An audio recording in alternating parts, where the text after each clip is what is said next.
Rex, Georgia, is an unincorporated community in Clayton County, located about 15 miles southeast of downtown Atlanta.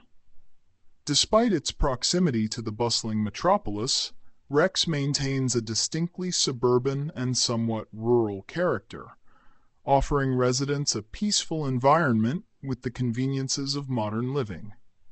The area is predominantly residential, featuring a blend of single-family homes, townhouses, and small businesses. Rex has a rich history that dates back to its days as a railroad town in the late 19th century, when it served as a stop on the Atlanta and West Point Railroad.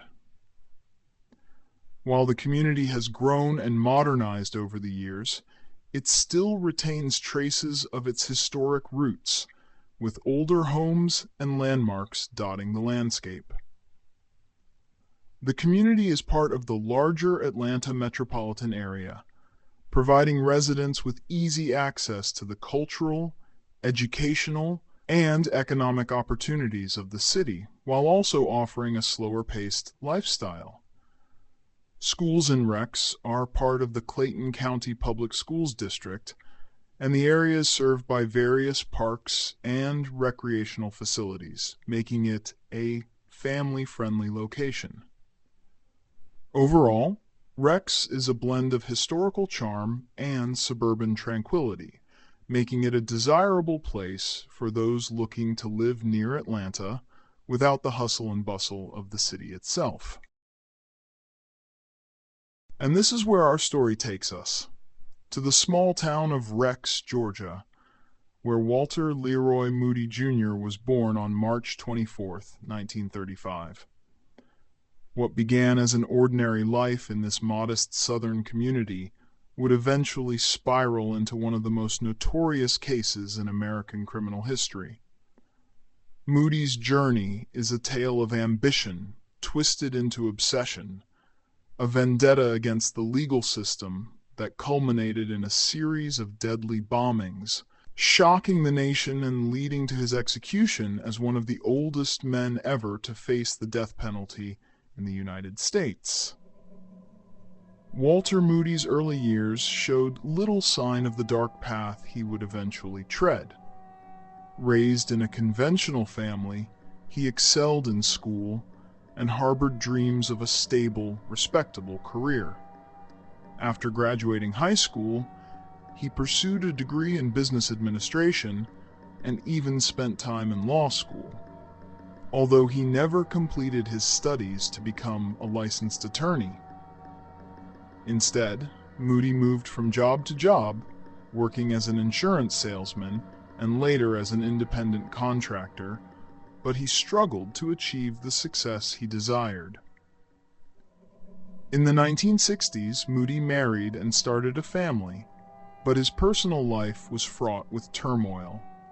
His marriage was rocky, and his professional disappointments began to weigh heavily on him. It was during this period that Moody's growing frustration with his circumstances turned into a deep-seated resentment toward the legal system, which he felt had betrayed him. The turning point came in 1972 when Moody's life took a dark and irreversible turn.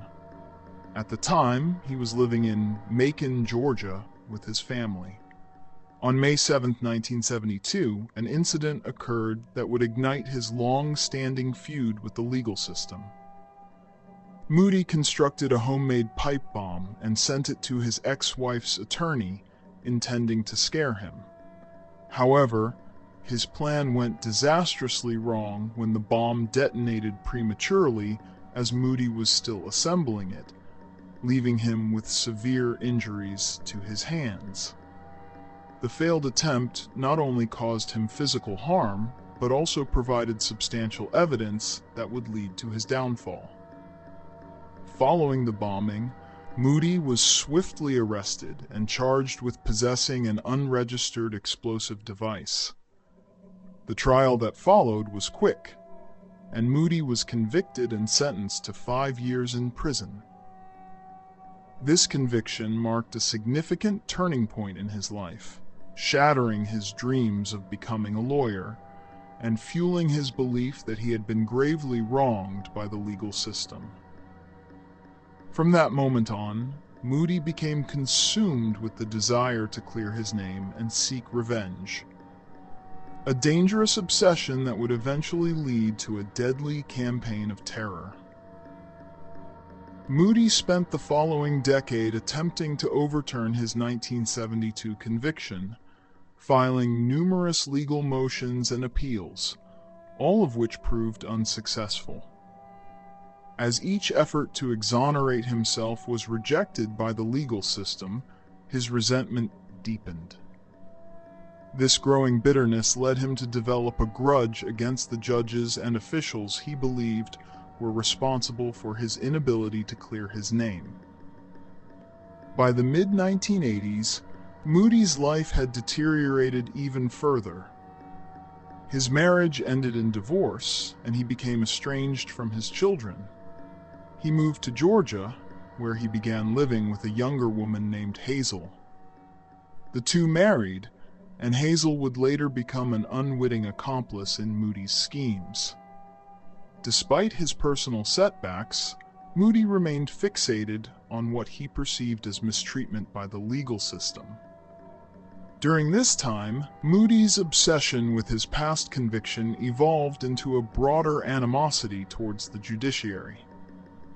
He convinced himself that the entire legal system was corrupt, and that those in power were using the law to oppress people like him. This belief became the driving force behind his elaborate plan for revenge. Walter Moody's quest for revenge culminated in a series of bombings in 1989, targeting prominent members of the judiciary. The most infamous of these attacks was the assassination of Judge Robert Vance, a respected federal appeals court judge in Birmingham, Alabama. On December 16, 1989, a package containing a bomb disguised as a Christmas gift was delivered to Judge Vance's home. When Vance opened the package, the bomb detonated, killing him instantly and severely injuring his wife. The bombing sent shockwaves throughout the nation, especially within the legal community. Judge Vance was a well-regarded figure, and his murder was viewed as an attack on the entire judiciary. The FBI immediately launched a massive investigation, though initially they had few leads. The bombing bore the hallmarks of a professionally constructed device, and it was clear that the perpetrator had meticulously planned the attack. Just 2 days later, on December 18, 1989, a second bomb was sent to the office of Robert Robinson, a civil rights attorney in Savannah, Georgia. Like Vance, Robinson was a prominent figure in the legal community, and when he opened the package, it exploded, killing him instantly. This second bombing reinforced the belief that the judiciary and those associated with it were under attack. The FBI, along with the Bureau of Alcohol, Tobacco, Firearms, and Explosives, ATF, launched one of the largest manhunts in U.S. history to catch the bomber. The investigation, known as VanPack, Vance Robinson Package Bomb Case, involved extensive forensic analysis, interviews with thousands of individuals, and the examination of hundreds of potential suspects.